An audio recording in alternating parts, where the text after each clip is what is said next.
Good day everyone. So in this video, we're here to demonstrate and present to you the Arduino Project 9, the Autolite. So before we start, here are the members of the Cyber Wizards Group 2. First, Josh Valerie Di Fallercuna. Second, Jan Cedric Lahato. Third, Christian Barwado. And last is Ashik Alsinawi. What is Autolite in Arduino? In Arduino, the Autolite using an ambient light sensor involves turning lights on or off automatically based on the surrounding light levels detected by the sensor. When it gets dark, the sensor signals the Arduino to turn on the light, and when it's bright, that light is turned off. Here are the materials that we are going to use for this project. Arduino board acts as the microcontroller to control the flow of current and provide power to the LED. Breadboard, a platform used to build and test the circuit without soldering it. Jumper cables, used to connect different components on the breadboard or between the Arduino and the breadboard. 220R and 10K resistor. It limits the current flowing through the LED to prevent it from burning out. Light sensor. A light sensor in Arduino is typically a photoresistor or photodiode used to measure the intensity of light. And last, one red 5mm LED, the light emitting diode that glows when electricity flows through it. Here are the extra materials that we are going to use for this challenge. One fan and one motor. Good day everyone. In this video, I'll talk about the instructions of how to assemble the EP9. Here's the first, we have here the breadboard and the microcontroller. The image that shows is a standard breadboard and the DFR robot. Microcontroller board, the connection are made from on the breadboard. Next is LED. LED is connected at the bottom of the part of the breadboard. Anode positive terminal, longer leg of the LED is connected to the positive side of the circuit, likely to a pin on the microcontroller, cathode negative terminal. Next is the resistor. There's a photoresistor in the middle of the breadboard, likely being the detect of ambient light. This component will change the resistance of the amount of the light that hits it. One side of photoresistor is connected to 5 volts positive power supply. The other side is connected to 10K resistor is connected to GND. A wire from the middle of the photoresistor and the 10K resistor connects to an analog input to A0 of the microcontroller. Next is the power and ground rails. The green wire connects to the 5 volts pin of the microcontroller. Black wires is connected to the GND to complete the circuit.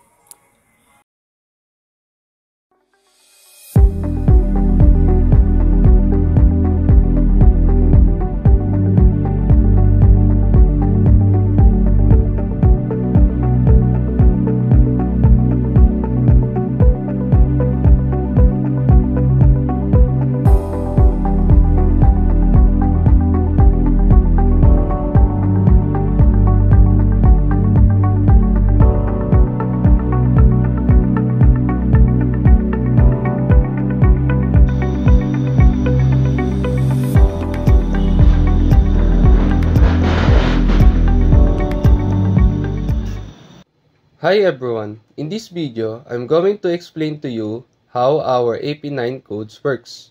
So first is int LED 13. This pin is connected to the LED pin 13 in Arduino board. Int val, this variable stores the analog value read from the input, pin A0. Pin mode LED output sets pin 13 as an output for the LED. Serial begin 9600 initialize the serial communication to print value from the analog input, which can be viewed in the serial monitor in the Arduino. Val analog read 0 reads the value from analog pin A0. This will be a value between 0 and 1023, depending on the input voltage.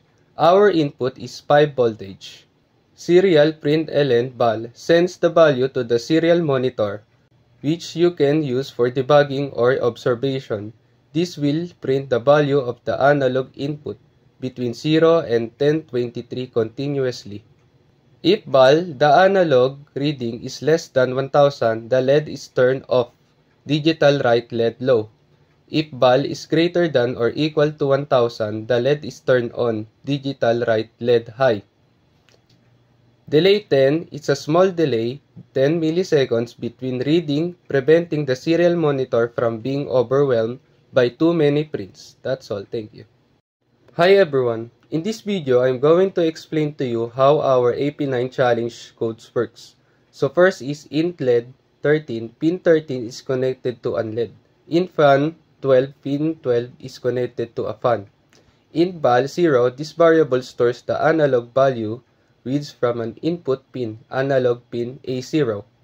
Pin mode LED output sets pin 13 as an output for controlling the LED.